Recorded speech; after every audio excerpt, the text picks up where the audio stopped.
Welcome, everyone, to the 2024 University of Washington Department of Biostatistics Master's Capstone Graduation. Congratulations to the graduates, and thank everyone else for coming here to help celebrate the graduates. So I've never spoken, well, I've spoken at a graduation exactly once before. So in 2018, I was invited back to the department where I graduated to give the graduation address. And that was the UCLA Statistics Department. So this was a long time ago that I graduated from there. I could say it was the previous century, but if my kids were here, they would be quick to point out it was the previous millennium also. So it was a long time ago. So at that event, I was speaking to bachelor's graduates, master's graduates, and PhD graduates. And I'm going to actually recycle what I spoke to the master's graduates at that time because I still believe in those words. So what I said was, you have earned an excellent degree that should allow you to pursue many different career paths. The master's degree just might be the sweet spot. You have a graduate degree in a great field, and you didn't spend 5 or 6 years getting it.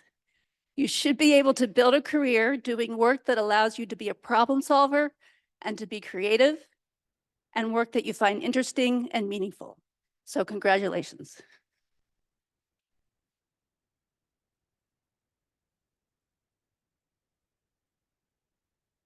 So with that, I'd like to turn it over to our graduate program director, Ken Rice.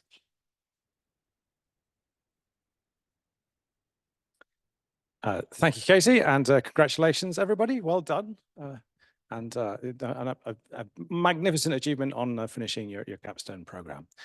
Katie's the program director for the capstone. I'm the graduate program director for the whole program, but Katie is very much the person in charge of that. But I do want to add my congratulations on behalf of myself and Min and all the people who've supported you through the graduate program office there. Just before we start, can we have a hands up for who's supporting one of the graduating students here today? So I see a few people at the back there. Yep. So thank you very much for your support of the students as well.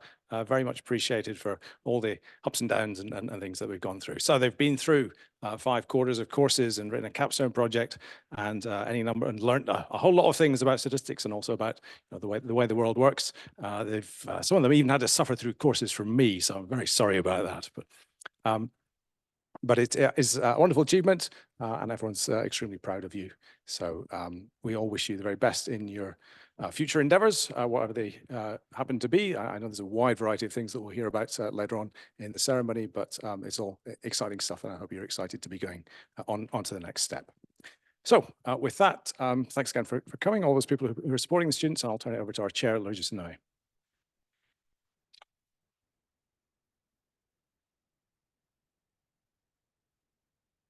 Hi, everybody. I usually forget to introduce myself for this kind of events. I'm thankful that Kay introduced me. So I'm professor and chair of the Department of Biostatistics. And all that I would like to say is congratulations to all of the graduating students today. We are very proud of what you had achieved now in the program. And so congratulations again. But what I would like to do, and I try to do that all the time, it is that can I get, family and friends who are here supporting graduating students today? Can you stand up a little bit? Thank you. And then please, let's congratulate our graduating students. So by applauding them. Thank you. Yes, thank you. You can sit down. Now, graduating students, please stand up. Now it's your turn. Look at your friends and family members who are here and thank them by also applauding them. Thank you all for your support. Okay, and with that, I want to make sure that we have enough time for our speaker today, and I think Katie is making the introductions. Thank you all.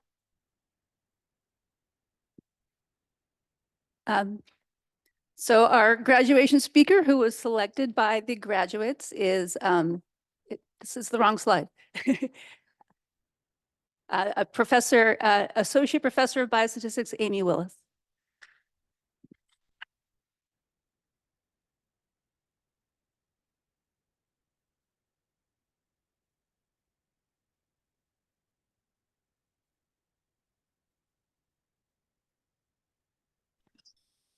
Thanks so much, Katie. Good afternoon and welcome to exhausted graduates, to relieved parents, to politely bored spouses and siblings, to the graduate program and chair, and to the superhuman graduate program advisor who made this event and basically your entire degree possible, Min. Can everyone please join me in thanking Min?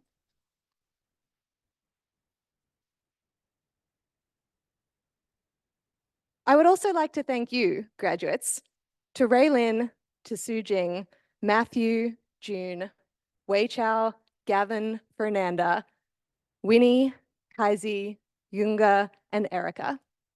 You began your program in September 2022 when our department was remembering what in-person interactions looked like.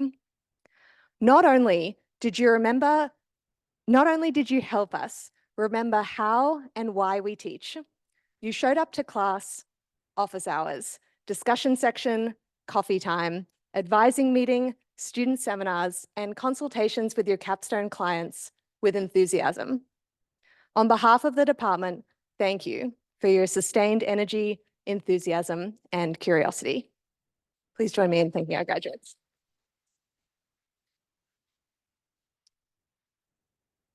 And I only speak for myself when I also thank you for analyzing my wingspan scores in Biostat 561. Your advice was invaluable, and Annie now has a consistently higher winning record over Spot and JJ, significantly higher probabilities than previously, data available on request. When asked to give the graduation address, I panicked. I've never given a graduation address before. In my experience, the only people that give graduation addresses are either very famous, very senior, very wise, or in the case of 2023's MIT graduation speaker, have over 40 million YouTube channel subscribers. I am none of those things, but Min, who I adore, asked me to do this, and so I said yes. So after agreeing, I approached this problem as I approach most of my professional problems, with research. How could I contribute to the landscape of graduation addresses if I wasn't familiar with the most contemporary work on the problem? I spent every commute listening to graduation addresses, and to my horror, discovered that graduation addresses require you to give advice that is both generic and profound. I have a quite simple relationship to advice, which is that I hate it. I hate giving it and I hate receiving it. I have found that advice is something that people give you when they don't know how to listen. Good advice can only come from someone who understands your values, understands your situation, and understands your goals. So having done my research and having concluded that the whole premise of a graduation address is flawed, I turned to my next favorite tool, which, as you all know, is data. That is, I called up my friends and I asked about the graduation addresses that they received. I polled 5 friends and 1 husband, and I found that 4 of them couldn't remember their graduation addresses, and 2 were given by famous people who turned out to be scammers, one of whom faked an elaborate international non-profit enterprise and published a best-selling but entirely fictitious, inspiring book about it. So in a very humbling turn of events, this biostatistician found that the answer cannot be found in data, or perhaps not with n equal to 6, which you're all officially qualified to be able to tell me that's obvious. So at this point, I realized that the problem with my approach is that it was too broad, since good advice can only come from someone who understands your values, situation, and goals, and you all have unique values, situations, and goals. I decided I could give a targeted graduation address, choosing just one graduate and giving a very set of public advice just to them. And I decided against this, but Raylin, if you want to chat, we can do that later. So instead, I decided to constrain the problem by making some assumptions, independence and homoscedasticity.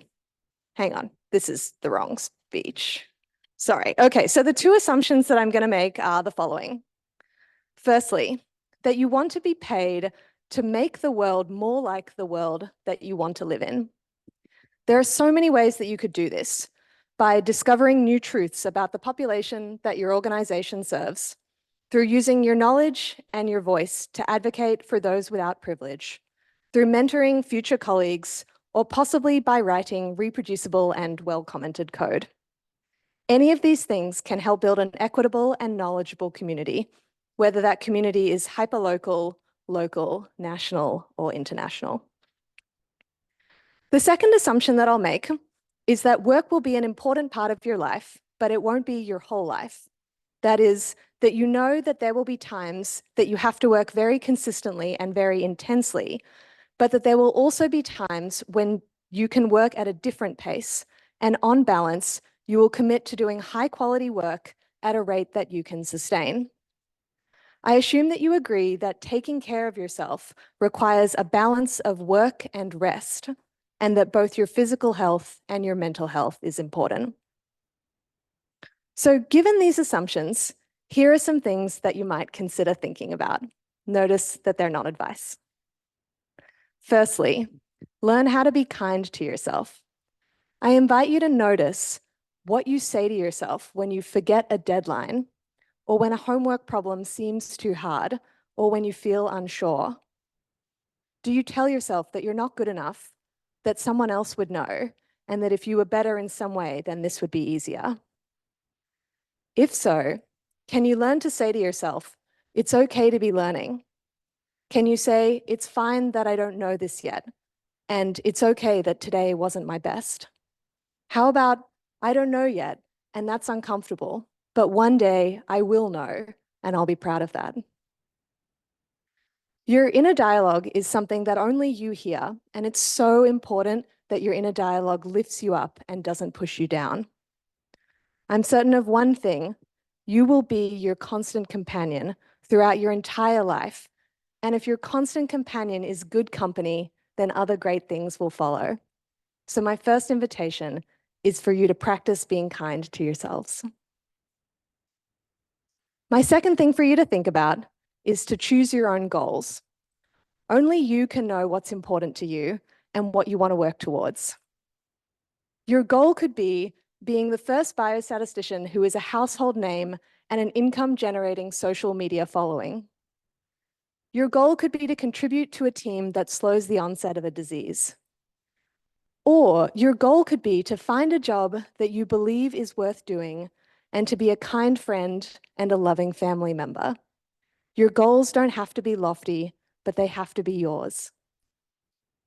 Your manager will have their own goal for you, parents will have goals for you, and Facebook definitely has goals for you. But if you have your own goals, you will always be working for yourself, and that is a great freedom.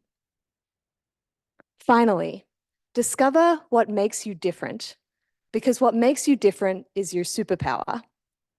You are a biostatistician in a world surrounded by algorithms that seek to reduce you to digital summaries of your preferences and actions. But you are more than these things, and I want you to hang on to that. If you can know what only you think, then you can figure out what only you can do, and that is how you can make a difference and create the world that you want to live in. There is no more homework, there are no more quizzes, and you've finished your final exam. There is only this invitation to be kind to yourself, to choose your own goals, and to discover what makes you, you. Regardless of what you do with this invitation, here are two true things. Your career will ask a lot of you, and you are ready. Congratulations, class of 2024. Go make the world what you want it to be.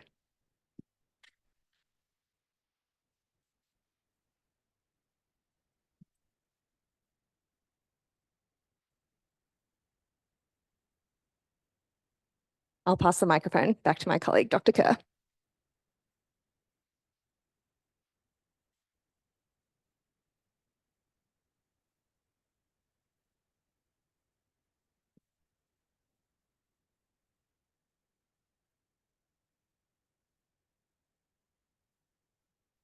So we are now going to introduce the graduates of 2024. Yes. I'm not sure who's running the slides. Great. So Erica Fox.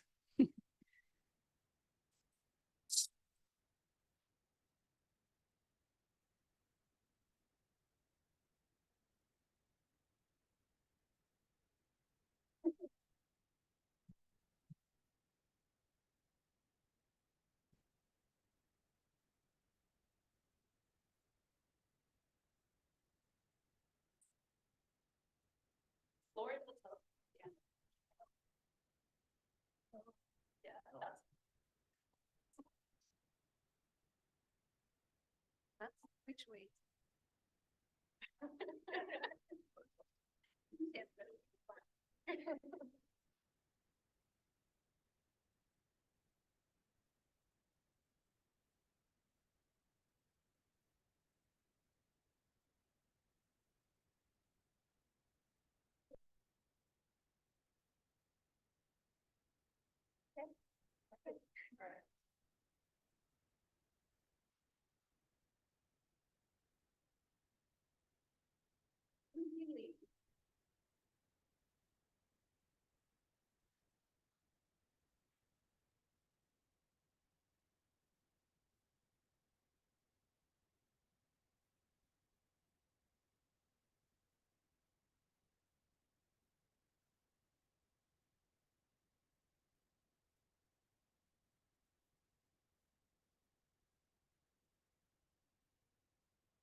Pierce.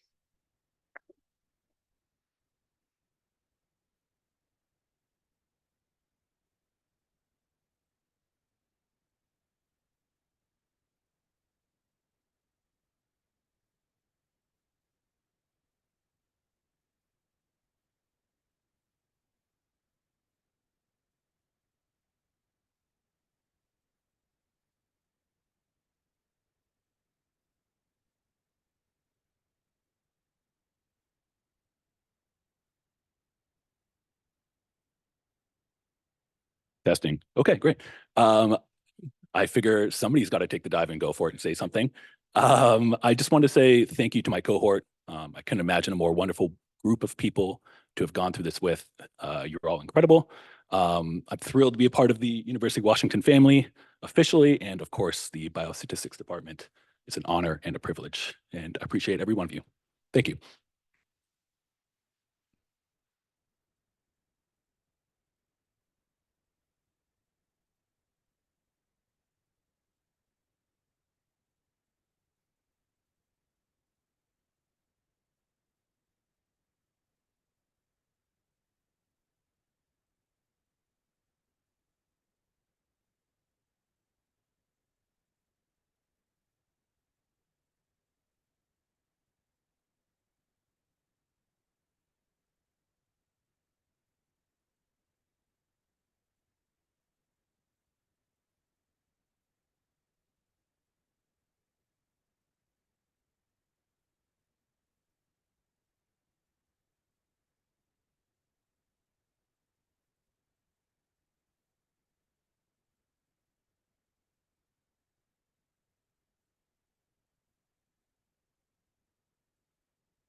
Testing, testing.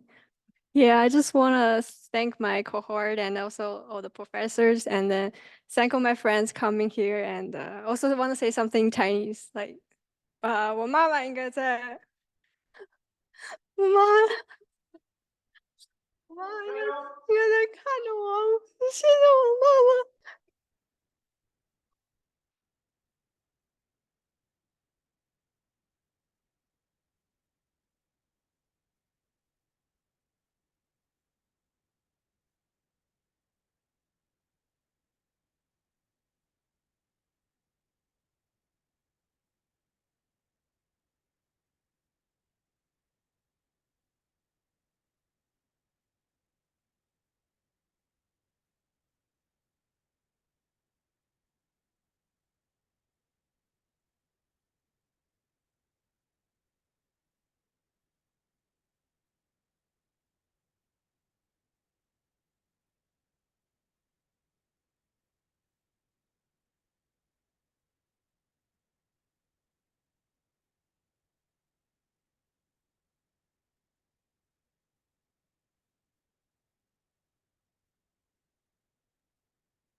All of the graduates, one last round of applause.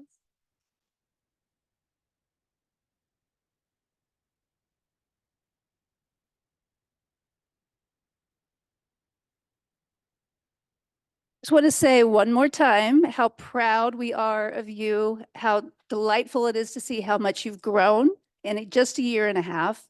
And we hope you will keep in touch with the department, and we're very excited to follow your careers moving forward. So thank you very much. And again, heartfelt congratulations. And thanks everyone for coming.